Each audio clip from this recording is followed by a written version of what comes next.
kind of got to rewrite my introduction because it kills my whole first 5 minutes of my talk about it because it's said already.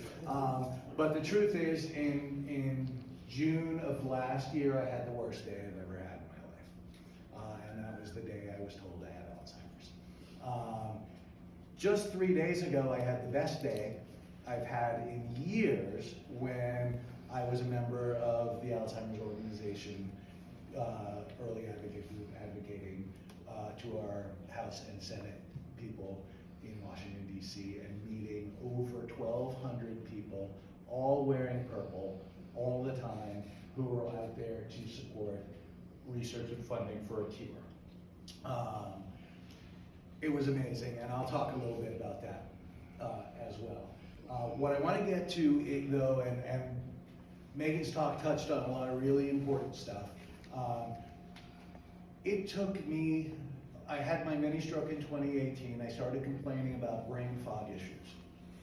I could not find a doctor to pay any attention to me because I'm articulate, intelligent, thoughtful, and I speak well, even now, right? And so they would say to me, "You're fine. Go on about your day," right? I was living in rural Virginia at the time. And my wife noticed it. I noticed it a lot. I would say, like, I feel like I say a lot more than I did. I feel like I'm struggling. And my wife said, "You can't do numbers anymore. Like you're looking at a house for sale and you'll report it as, you know, a $2,000 house as opposed to a $200,000 house, right?" I was missing the translations in my head, right? I was an IT guy, I know numbers, right? So it wasn't until I moved to Massachusetts that I was able to find a PCP who actually listened to me, sent me off for a really quick neuropsych evaluation, which I failed. And that was the same one that then former President Trump took, and he talked a lot about the 5 words that he memorized. I didn't memorize a single one. I got all the other parts right. I could tell an elephant from a rhinoceros, I could draw a house, I could do all that stuff. I could not remember 5 words that were said to me 30 seconds ago, right? But that was enough to get me into a neurologist. And that neurologist did, as Megan said, the thyroid test and the MRI. And boy, did anyone ever go into an MRI going, "I hope I have a brain tumor," because, you know, that's fixable maybe, right? But sadly, it wasn't a brain tumor. And then finally on to a PET scan. And the PET scan proved that I had severe amyloid plaque buildup. They say severe in the PET scan, right? And I wonder, how long have I been building up this stuff? As Megan said, the symptoms can start the brain degeneration can start to occur 20 years before symptoms happen. Or did it happen in the 4 years that I couldn't find a doctor to take me seriously? And one of the things, excuse me, I'm going to get my advocate hat here for a second. One of the things we were advocating for down in DC was training for rural doctors and PCPs to be able to recognize and test for symptoms and feel comfortable making that initial diagnosis to get people to a properly trained neurologist clinician. The other piece, of course, is that it took me 4 months to get in to see a neurologist, right? So we've got some severe issues with our healthcare system. No matter what side of the game your politics lie, the color of the Alzheimer's organization is purple for a reason, by the way, because it's a red and blue issue. Right? There's nobody in this room, no matter whether you love President Trump or whether you loved President Biden, who should be against trying to kill this disease in its tracks. Right? So I'm on Leqembi. I've also done clinical trials. As was mentioned, this is my understanding. Science could be a little bit wrong, but this is the way I understand it. Leqembi kills the amyloid plaques, right? And it slows down the further growth. That's a great thing. What it doesn't do is repair the damaged neural pathways that already exist, right? So you've got to get on. That's why they only do it for early stages of the disease, because once you're too far gone, it doesn't matter anymore what this stuff does, right? So I've got this drug that's preventing, hopefully, further growth of plaques in my head, but it's not fixing anything that's already broken. And that's what I'm looking into. That's why I do clinical trials. That's why I do take certain supplements that I have read cause increased brain function. Nothing, if anything says to me, oh, we'll rebuild neural pathways, I'm not gonna do it, right? Because right now there's really nothing that can do it. But if it says it helps bring aid to failing processes, I'll give it a try. As long as it doesn't hurt me, I'm gonna give it a try. I did a clinical trial that was on a study of sensory stimulation on the brain. It was out of Northeastern University, and every morning I would sit in front of a round light kit in my house and plug in whatever music I wanted to listen to into headphones that were connected to the light kit, and the lights would flicker in time to the music, right? And it was amazing, right? Whether it actually did anything, I don't know. But I know it helped me spiritually. And so much of what we need to combat here is spiritual. Not spiritual in a religious sense, but spiritual in terms of your spirit, in terms of how you address your life. Because you are faced with death. Yeah, with death. And not only death, but with dying alone. Even if you're surrounded by your people, there's no other disease that I'm aware of except some form of dementia that is going to have you die without knowing who you are anymore, and who the people are around you. And I don't want that for me, right? That's my biggest fear. That's why that day was so terrible, right? That I knew that the worst thing that I could imagine was going to happen, that I was going to lose who this guy was. And this guy is pretty important, right? So, how do we fix that? We do the Leqembi, we do the Peninsula, or however it's said, I don't take it. So, by the way, the heads of the two companies, Eli Lilly and Eisai, who do those two drugs, were at our conference last week. They did speak of that subcutaneous intervention that is in the works. It is in the works. They are really hopeful for it, but there's no projected timeline. But it is a real thing you're speaking of, and we're, great. I mean, I go every 2 weeks. I can't go on a vacation, right?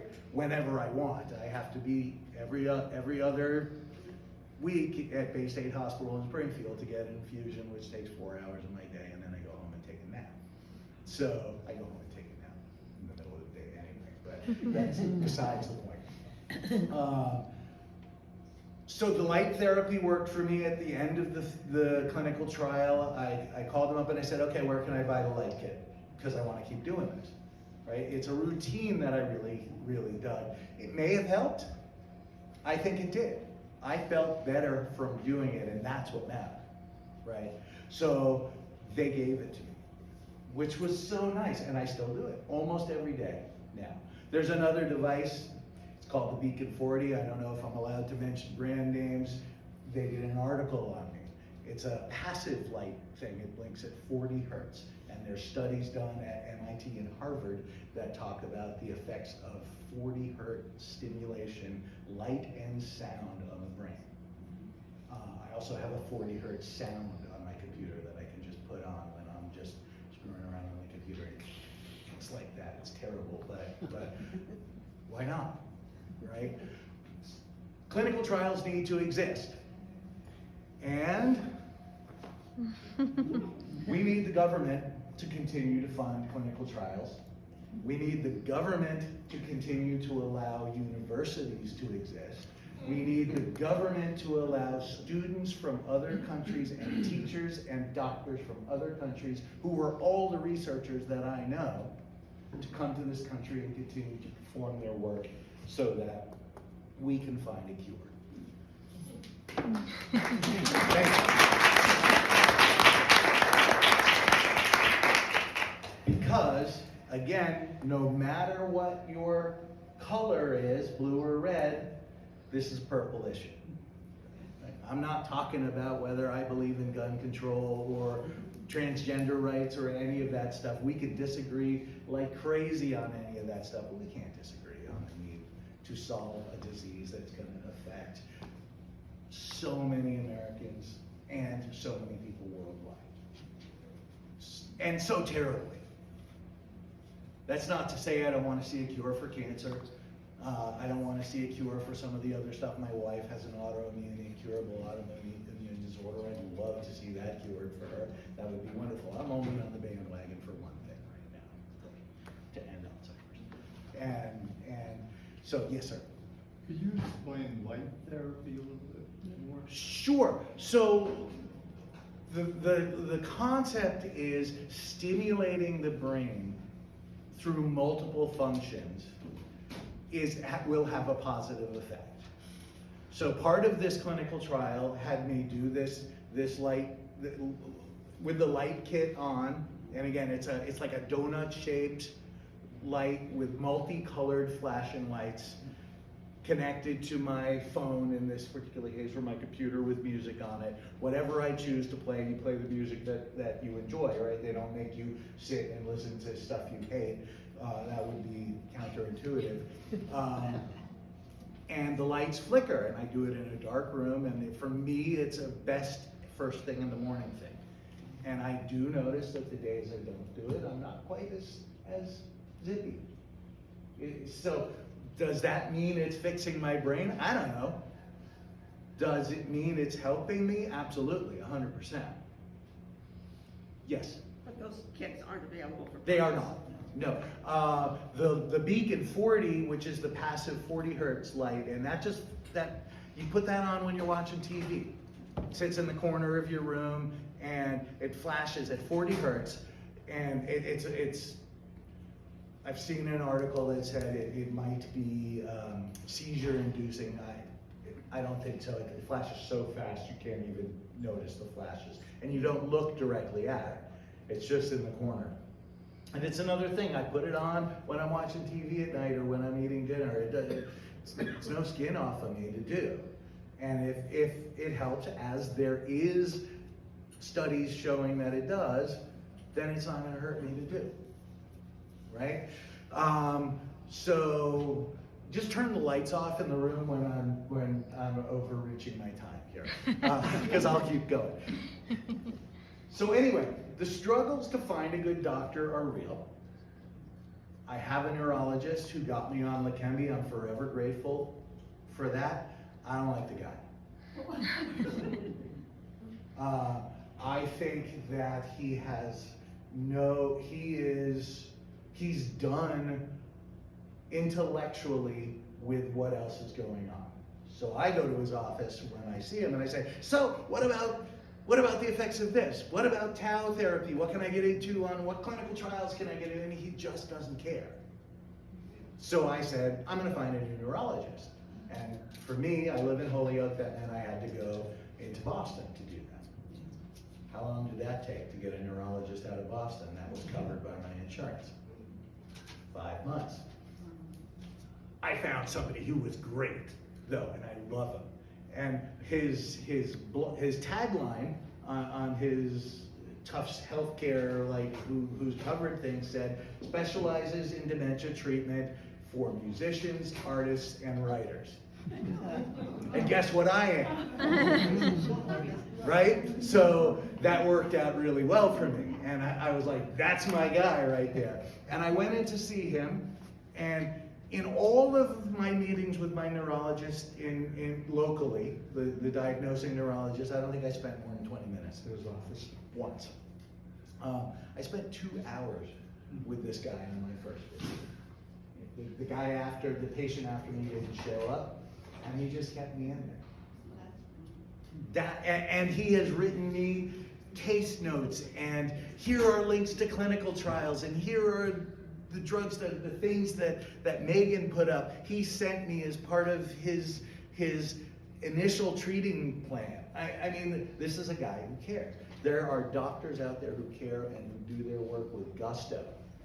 And when you have a disease like this, like anything that is going to affect your life so drastically, you need to find a doctor you connect with.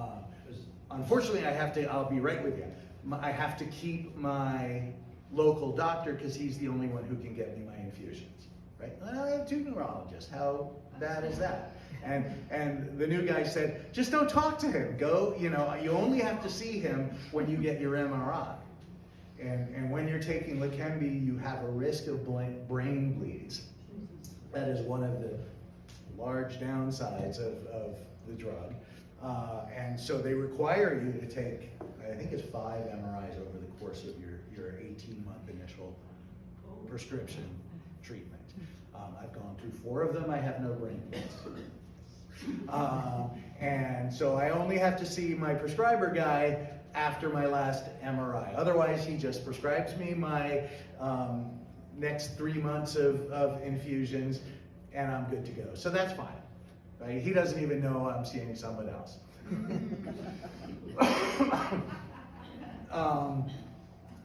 There's one other thing that Megan touched on a little bit, but I want to be really clear about. It's the role of the caretaker in this disease and the necessity for a support network. One of the first things I did when I got diagnosed after, falling into a little puddle of mush for several days was contact the Alzheimer's organization. I didn't know who they were, but they were an organization that dealt with Alzheimer's. And I picked up the phone and I called and I spoke to a woman named Jill, who was just wonderful. She really was. She was bright and cheerful and sent me scads of information. And I finally met her just the other day and thanked her profusely because she was incredibly helpful. She also put me in touch with a couple out of New Hampshire who was just a little bit further ahead in the diagnosis than I, and said, you guys are roughly the same age, maybe you'd like to connect. And just share stories and be there for each other. And we've talked via Zoom, monthly since then. And we're actually meeting to go to a concert this weekend for the first time. So that's super important. At this thing I went to earlier this week, there were young people who were there on their own dime, on their own recognizance because they had lost a family member or just cared. And it is so gratifying to know that there are people out there doing stuff like that. I can't even tell you. Your spouse, back to my original point here, is going to suffer tremendously through this disease with and for you. They're going to bear the brunt of it. I've often said, it's worse for my wife than it is for me. Because not only do I have to worry about the pain I'm going to go through personally, I have to worry about her pain. And I care quite deeply about her pain still, after 30 years of marriage. And so one of the types of clinical trials that are being done out there are how can we help caregivers? And once again, it is imperative that these clinical trials continue to go on. One of the things that Megan didn't mention that is when a clinical trial is stopped, the research is essentially lost. The progress is essentially lost. So even if some of us are content to sit back on our laurels and say, all right, well, he's going to get voted, the Senate's going to change and the House is going to change in a year and a half, the damage is decades being done to stopping forward progress. And I'm going to end this by saying, I don't want to die alone of Alzheimer's. I want a cure. I'm grateful to Eastside for making Leqembi. Somebody asked something about a diabetes drug earlier, And I will say that there is research being done on the GLP-1 drugs like